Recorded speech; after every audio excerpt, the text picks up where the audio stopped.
Peter and Wendy. Chapter 9. The Never Bird.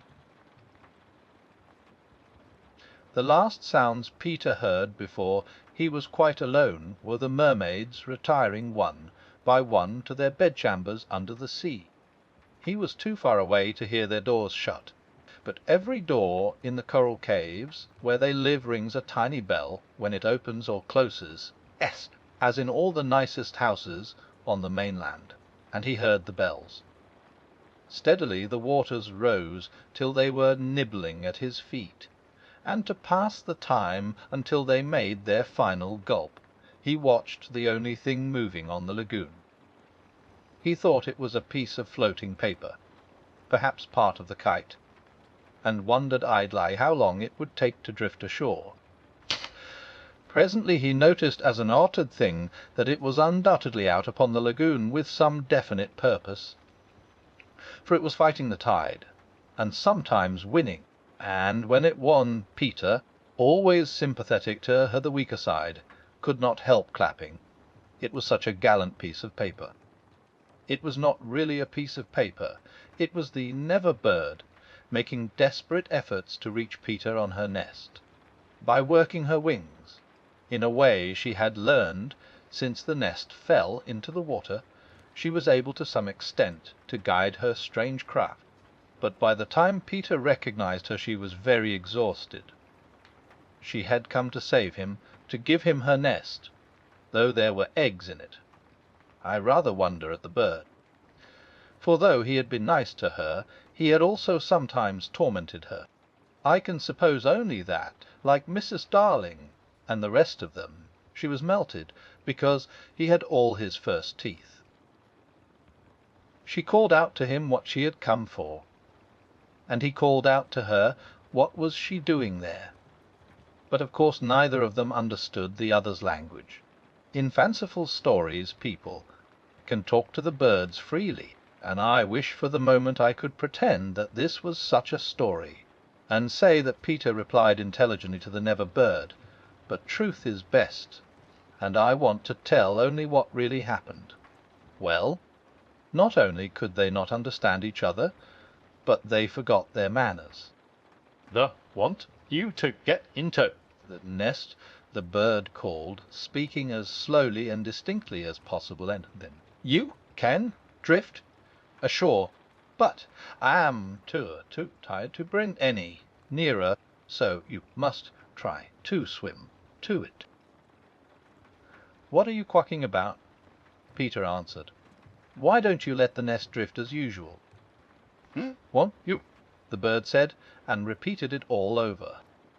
Then Peter tried slow and distinct. "What are you quacking about?" and so on. The Never Bird became irritated. They have very short tempers.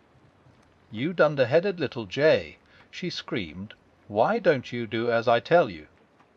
Peter felt that she was calling him names, and at a venture he retorted hotly, "So are you." Then, rather curiously, they both snapped out the same remark, "Shut up." Shut up.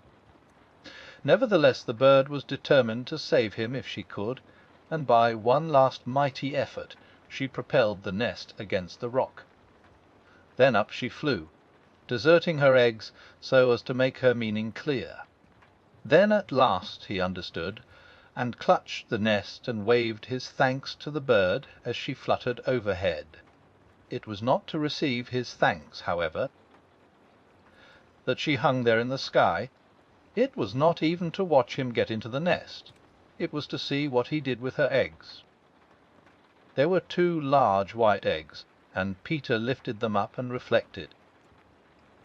The bird covered her face with her wings, so as not to see the last of her eggs, but she could not help peeping between the feathers. I forget whether I have told you that there was a stave on the rock, driven into it by some buccaneers of long ago, to mark the site of buried treasure. The children had discovered the glittering hoard, and when in mischievous mood used to fling showers of moidores, diamonds, pearls, and pieces of 8 to the gulls, who pounced upon them for food, and then flew away raging at the scurvy trick that had been played upon them. The stave was still there, and on its starkey had hung his hat, a deep tarpaulin, watertight, with a broad brim. Peter put the eggs into this hat and set it on the lagoon. It floated beautifully. The Never bird saw at once what he was up to, and screamed her admiration of him, and Alice, Peter crowed his agreement with her. Then he got into the nest, reared the stave in it as a mast, and hung up his shirt for a sail. At the same moment the bird fluttered down upon the hat, and once more sat snugly on her eggs. She drifted in one direction, and he was borne off in another, both cheering.